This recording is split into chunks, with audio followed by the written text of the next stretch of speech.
घेऊन इतरत्र कुठेही जा. सावधानतेचा इशारा कमळ चकुडी आणि कमळ पक्षाकडे हा संदेश पाठव. चला अरे जर हस्तिनापुरात येण्यास आपल्याला बंदी असेल, या अंगात जनाचा अंगदेश आहे. चला आपण अंगदेशात जाऊ.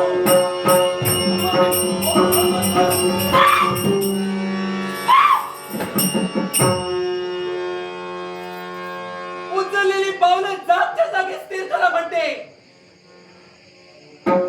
अपमान अपमान आणि फक्त अपमान. पण या तुमच्या मानापमानाच्या फंद्यात माझ्यासारख्या स्त्री जातीची विटंबना तुम्ही करता आहात. मला सांगा, भरलेले स्वयंवर मंडपात माझा मनपसंतीचा स्वयंवर, माझ्या मनानं वर निवडण्याचं व्यक्ती स्वातंत्र्य माझ्या पित्यानं मला दिलं असताना ते माझं व्यक्ती स्वातंत्र्य हिरावून घेण्याचा अधिकार तुम्हाला कुणी दिला? सुरुवात कोणी केली? मी केली की तू केली? तुम्ही केला. कशी काय? तुमच्या कृतीने तुम्ही स्पष्ट केलं ते. मग तू काय केलं ते सुद्धा मी सांगितलं. भरलेले स्वयंवर मंडपात तुम्ही माझा हस्त धरलात, माझं हरण करून स्वयंवर मंडपातून तुम्ही गेलात. याचं कारण काय? मी नाक मुरडलं म्हणून. हो. सुयोधन, हस्तिनापूरचे युवराज तुम्ही, मुळात नाक मुरडलं या गोष्टीवरून माझ्यासारख्या स्त्री तत्वाची जर विटंबना तुम्ही जर करत असाल तर हा तुमचा निव्वळ बालिशपणा आहे. पण तरी सुद्धा तुम्ही जर तुमच्या मतानं ठाम असाल तर मी सुद्धा माझ्या कृतीनं ठामच आहे. होय, मी भरलेल्या स्वयंवर मंडपात तुम्हाला पाहून नाक मुरडलं. पण मला सांगा, ते व्यक्ती स्वातंत्र्य माझं होतं. नाक मुरडणं या कृतीचा अर्थ काय होतो? नाक मुरडणं या कृतीचा अर्थच मुळे असा होतो, एखाद्या गोष्टीत आपली नापसंती असणं. माझ्या मनपसंतीच्या स्वयंवरात कुणाला पसंतीनं वरायचं आणि कुणाला वरू नये हा प्रश्न माझा होता. तुम्हाला वरण्याची इच्छा मला नाही, तुम्ही मला पसंत नाही, तिथं मी नाक मुरडून नापसंती दर्शवली. काय चुकलं माझं? मग मी हात तुझा पकडला, त्यात माझा बालिशपणा काय? अहो मला सांगा, निव्वळ मी नाक मुरडलं म्हणून हा तुम्ही प्रवास घडविता. मग तू नाक का मुरडला याचं स्पष्टीकरण सम्राट तू दिले नाहीस. म्हटल्यानंतर हात मी का पकडला यात बालिशपणा काय तो स्पष्ट करून सांग. अहो एकच क्षुल्लक अशा कारणावरून तुम्ही हा वाद घातलात ना, म्हणून मी असं म्हणाले तुम्हाला.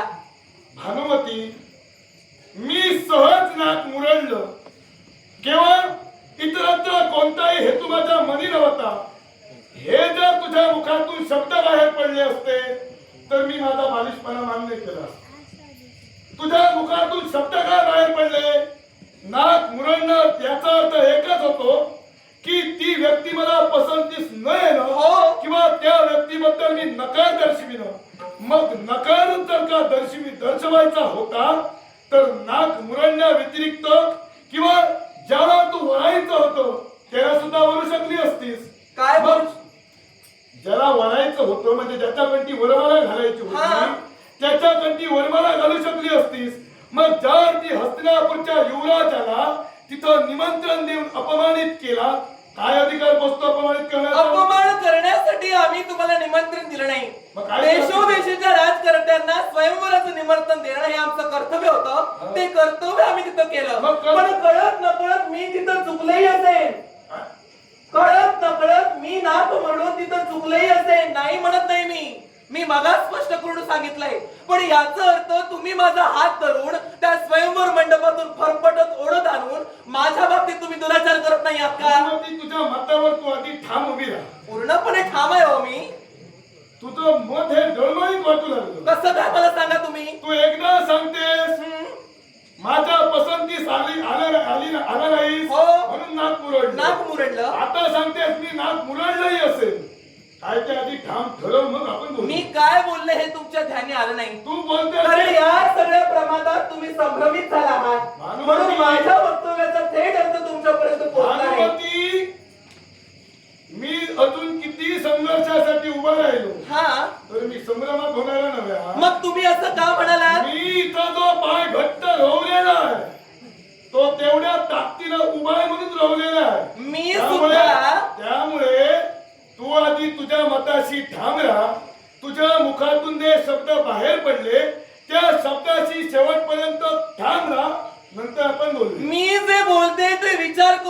विषय बोलून विचार करत नाही मी कधी. माझ्या मताला तरी असं वाटतं बोलून झाल्यानंतर विचारात मुळीच नाही. मी असं म्हणाले याला कारण आहे.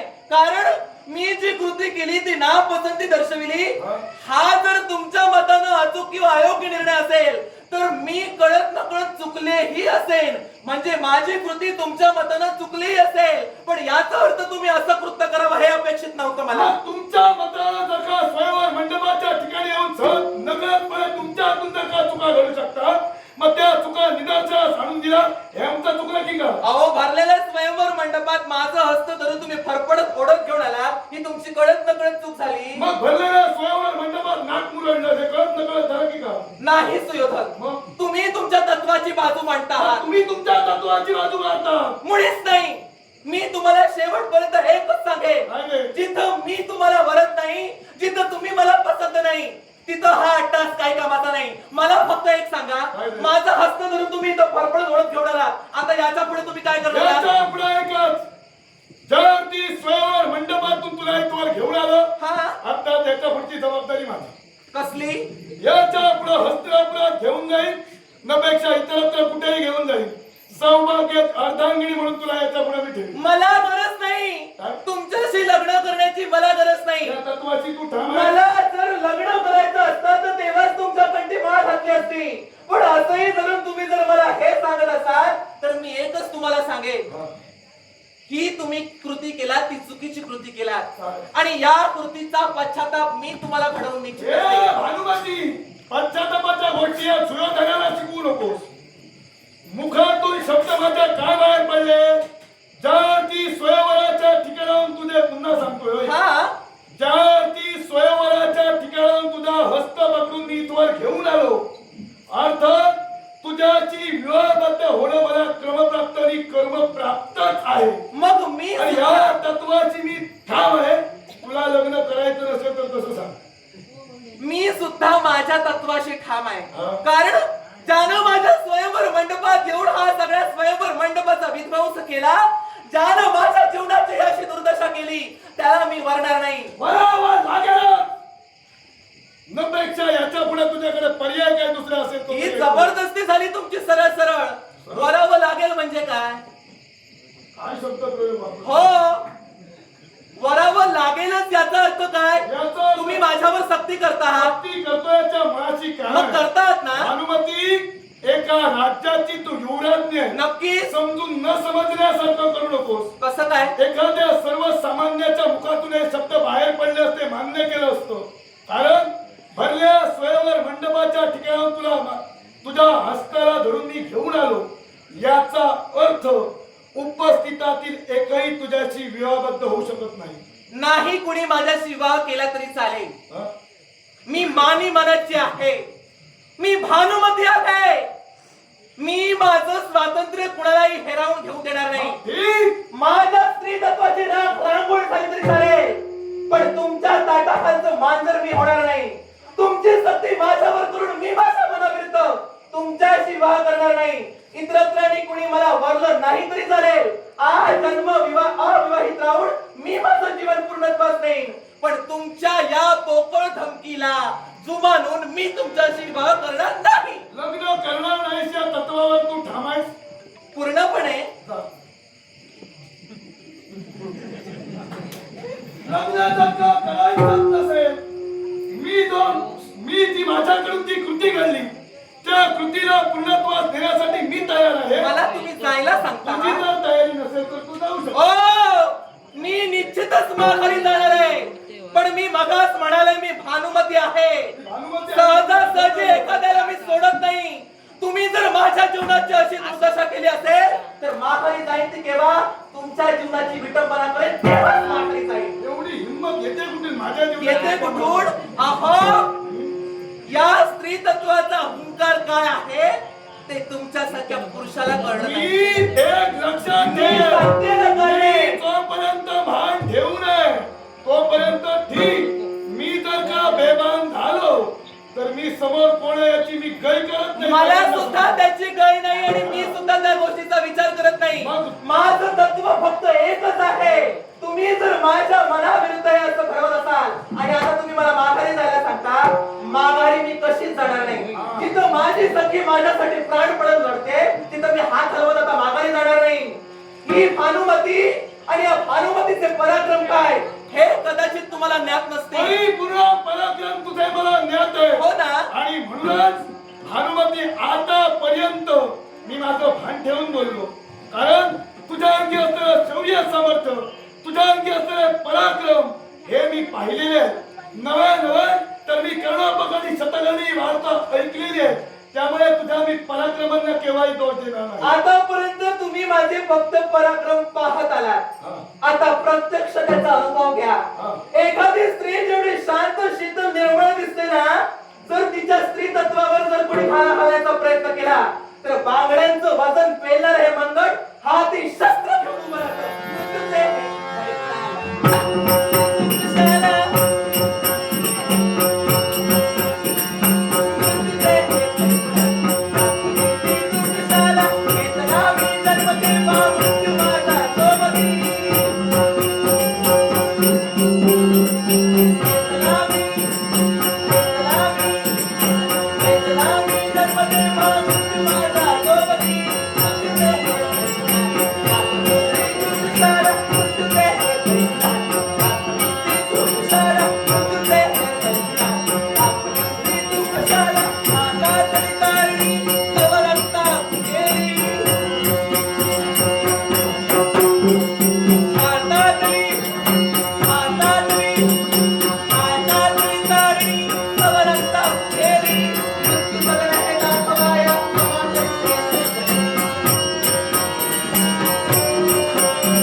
कोकिला तनु अंधारी, कोकिला तनु अंधारी.